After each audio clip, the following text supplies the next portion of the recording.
രണ്ടാം ലോക മഹായുദ്ധത്തിൻ്റെ ഭീകര നിറഞ്ഞ നാളുകൾ.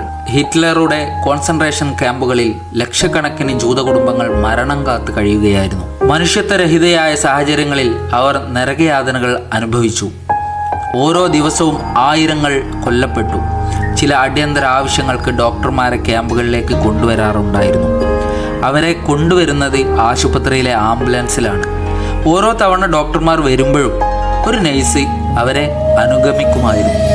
ആംബുലൻസിലെ നഴ്സായ ആ പെൺകുട്ടി പലതവണ ക്യാമ്പുകളിൽ വന്നുപോയി. വർഷങ്ങൾ കഴിഞ്ഞാണ് ആ പെൺകുട്ടിയുടെ ധീരത ലോകം അറിയുന്നത്. ഓരോ തവണ ക്യാമ്പിൽ വരുമ്പോഴും അവൾ തടവിൽ കഴിയുന്ന കുഞ്ഞുങ്ങളെ അതിവിദഗ്ധമായി പുറത്തേക്ക് കടത്തിക്കൊണ്ടുപോകുമായിരുന്നു. കുഞ്ഞുങ്ങൾ കരഞ്ഞാൽ കാവൽക്കാർ അറിയും. അതുകൊണ്ട് അവൾ കുട്ടികളെ കരയാതിരിക്കാൻ നേരിയ അളവിലുള്ള ഉറക്കഗുളിക നൽകും. മറ്റു ചിലപ്പോൾ തൻ്റെ വീട്ടിലെ നായയെ കൂട്ടിവരും. ആംബുലൻസിൽ വെച്ച് നായ ഉറക്കെ കുരക്കും. നായയുടെ കുര കേൾക്കുമ്പോൾ കുഞ്ഞുങ്ങളുടെ കരച്ചിൽ കാവൽക്കാർ കേൾക്കില്ല. ഇങ്ങനെ 3000-ഓളം കുഞ്ഞുങ്ങളെ അവൾ മരണത്തിൻ്റെ കരാളകരങ്ങളിൽ നിന്നും രക്ഷപ്പെടുത്തും. അവർക്ക് ജീവിതത്തിൻ്റെ വെളിച്ചം നൽകും. അയേന സെല്ലർ എന്ന ധീരയായ പെൺകുട്ടിയായിരുന്നു. അത്യന്തം അപകടകരമായ ഈ പ്രവൃത്തിക്ക് അവൾക്ക് എങ്ങനെ ധൈര്യം ലഭിച്ചു എന്ന ചോദ്യത്തിന് അവൾ നൽകിയ മറുപടി വളരെ വലുതായിരുന്നു. അയേനയുടെ അച്ഛൻ ഒരു കാരുണ്യവാനായ ഡോക്ടറായിരുന്നു.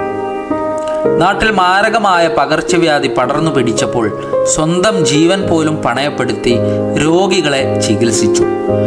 ഭയന്ന് മറ്റു ഡോക്ടർമാരെല്ലാം നാടുവിട്ടപ്പോൾ അദ്ദേഹം മാത്രം പിന്മാറിയില്ല. പകർച്ചവ്യാധി ബാധിച്ചവരെ വീടുകളിൽ പോയി അദ്ദേഹം ചികിത്സിച്ചു. നിരവധി പേരെ രക്ഷിച്ചു. എന്നാൽ ഒടുവിൽ ആ മഹാമാരി അദ്ദേഹത്തെയും കീഴടക്കി. മരണക്കിടക്കയിൽ തൻ്റെ മകളെ അടുത്ത് വിളിച്ച് അദ്ദേഹം ഒരു കാര്യം പറഞ്ഞു.